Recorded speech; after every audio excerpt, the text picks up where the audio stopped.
the traditional path is not the path that many black people are taking to become wealthier. This is what you need to improve your chances if you're a black person to become a millionaire. Part 1, you need to have a master's degree on top of having your bachelor's degree at the cost of 7 to 100k. Then you need to land a job at a multinational corporation where there is a good chance of improving or advancing your career. And finally, you need to be there for about 2 decades. And then, my friend, you will have a 1 in 16% chance of becoming a millionaire. Now, that sounds like a lot of things are stacked against you. And to be honest, it definitely is. But that don't mean that people are not doing it. 1 in 16 is still better than 0 of 100. But let's break this one down for a second. This is a subject that really does get under my skin, and we are in the best time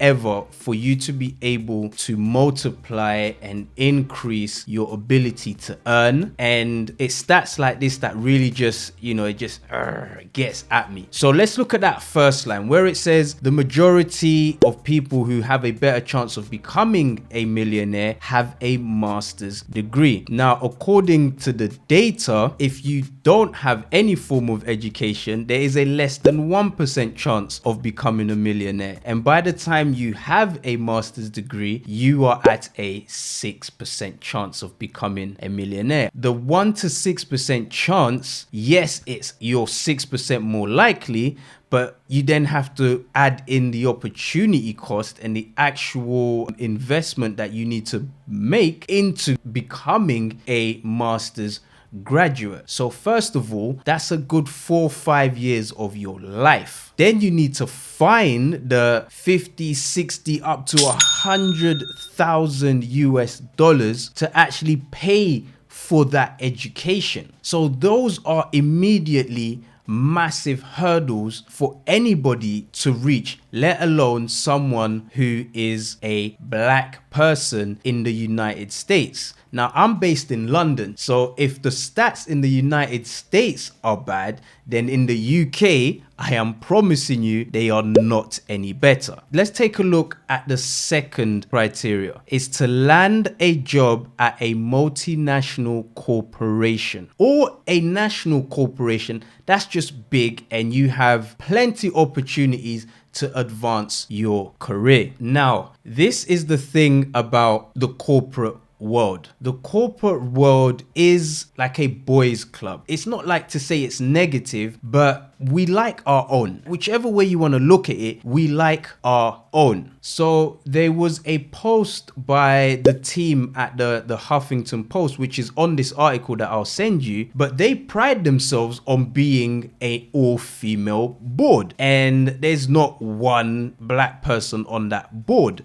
I don't know if that's changed now, but according to that article, that post, there wasn't a black person on that board. So the likelihood of you ever reaching the stage of becoming a board member of a multinational corporation is also very slim. Now, I understand not everybody wants to become a millionaire, and even if you get to the point of making 20, 30, 40,000 a month, you are in the 1%, you are good. But the stats towards becoming a millionaire in net worth doesn't look too great. Now you sort of look back and be like, right, I understand why your parents were all forcing everybody to go to uni, because maybe they saw that the landscape of corporate America ain't your friend, and the best chance for you to get a good living is to have a degree. Another stat that they mentioned in the document was the corporate makeup of Apple. And first of all, it's like 60% men, 32% female overall, and only 9% of their employees are black. 54% are white, 21% are Asian. So you can see how these things are just stacking. They are just absolutely stacking the odds against a black person becoming a millionaire. So the final part was the fact that you have to obviously be in the company for a considerable amount of time, averaging 2 decades. That is 20 years. Now, according to the data from this article, the older you get as a white male or an Asian male, the more likely you are to become wealthier. But for those in the Hispanic and the Black communities, the older you get, the less likely you are to become wealthy. Now, there's all kinds of ramifications to these kinds of stats, but it just goes to show that the traditional path is not the path that many Black people are taking to become wealthier. So there was an article written in Bloomsburg, UK, where they done some research and they found that almost half of the UK's Black professionals are looking to quit within the next 2 years. So that kind of bursts that bubble as well. So there is plenty evidence as to why there are not that many millionaires from the Black community. Now, that sounds really bad, and that is not my point. What I am trying to say is that that is the traditional path that isn't bearing much fruit for many people in the Black community. But we are equally in the greatest time ever, and that is thanks to the internet. Over the past 2 years alone, globally, there's been a record number of new millionaires, and that was thanks to real estate, stocks, and things on the internet. So having a internet kind of business has absolutely leveled the playing field because there's less barriers of entry.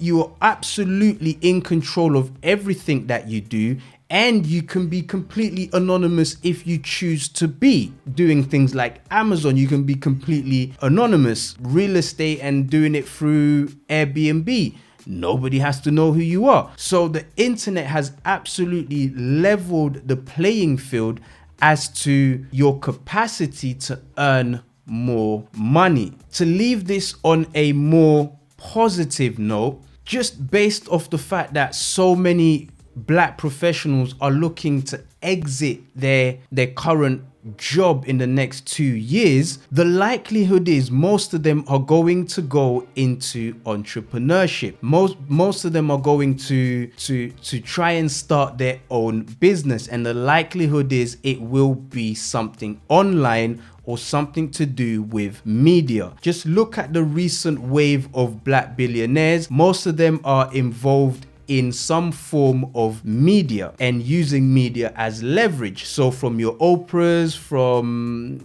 I keep forgetting his name. I know him by Medea, but I know he's got his name. And then there's the Rihannas, the Jay-Z's, the Kanye's. They're all doing things in relation to media and using media as leverage. So the likelihood is a lot of people from the Black community are going to go into the online space and using media or technology as leverage. And I am all for it, because this is the opportunities of all opportunities if you want to get to the millionaire status, let alone the 20, 30, 40K a month. So I'm going to wrap up with this statement. The traditional path of going to uni, getting a job, then finding a partner, then getting married, then having kids, and somehow being happy